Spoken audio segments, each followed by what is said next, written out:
So basically we're going to start the part of the functional groups that are compounds that maybe you know in this moment about the different contributions of the different theories and representations of the organic distributions of atoms. So functional group, what is a functional group? Is a carbon chain. Remember, the letter R represents a carbon chain, 2, 3, 4, or 5 carbons that are united by sigma or by double bonds, but that in this case, the functional groups we're going to represent in some different classification that has the aliphatic and the aromatic components. Alkenes, alkanes, excuse me, are the earth with a simple bond that in this case is a carbon chain.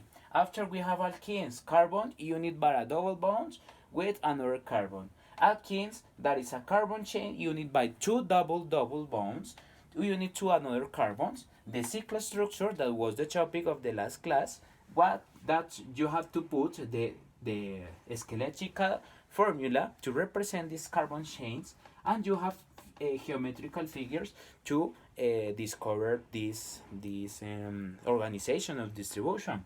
And we're going to start our new topic about the different functional groups that exist in a lot of and millions and billions of organic different components that are useful in pharmacy, in biochemistry, and in toxicology, of course, that has these other types of functional groups. So the alcohols basically is a carbon unit to a OH molecule. Ready? So our carbon chains unit by OH molecules.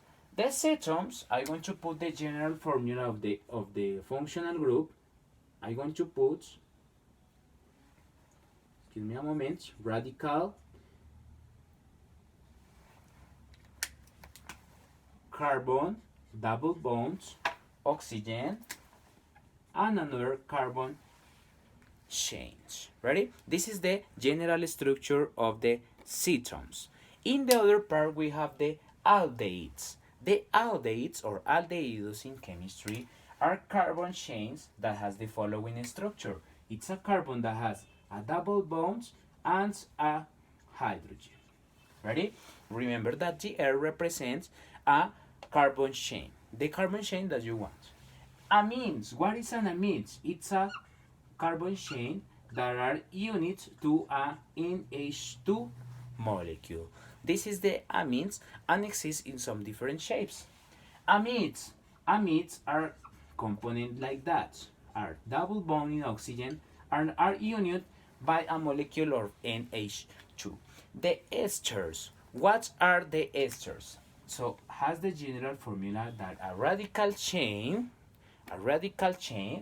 that are united to a carbon with a double bonds, oxygen, and another carbon chain. Ready?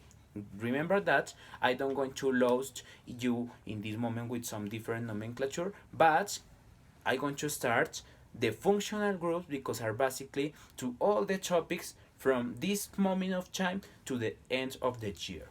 And finally, we have the ethers. The ethers are components like that.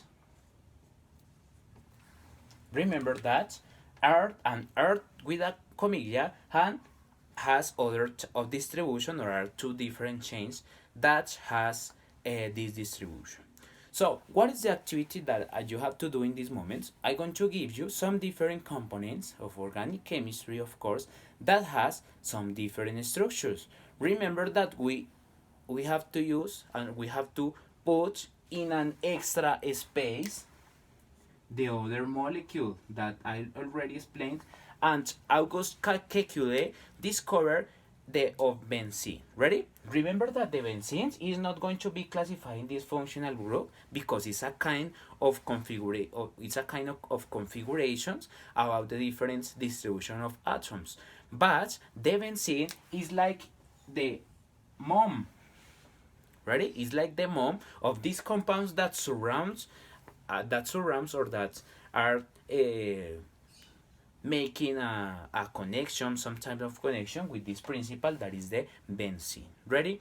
So the benzene is another kind of structure. The benzene structure are other kind of a structure that has different properties. But for that, you have to name the corresponding functional group that exists in some common compounds that I'm going to put of daily life, and you have to discover if some different components of course has the benzene structure. Ready? So remember, the activity that you have to make in these moments is to do the guides that has different points. Of course, we are going to explain the instructions in a moment in the publication, and to try to discover the important chemical role of the benzene in the discovery of some different components. So, thanks for watching, and we're going to explain the instruction of the activity that you have to do, identifying the most important general functional groups that exist in common uh, examples. Remember, we're going to practice the nomenclature, we're going to practice the use of carbon chains and the UPAC nomenclature that has these important components in the part of the organic chemistry that is aliphatic or aromatic. So thanks for watching, and we're going to come back in our next class.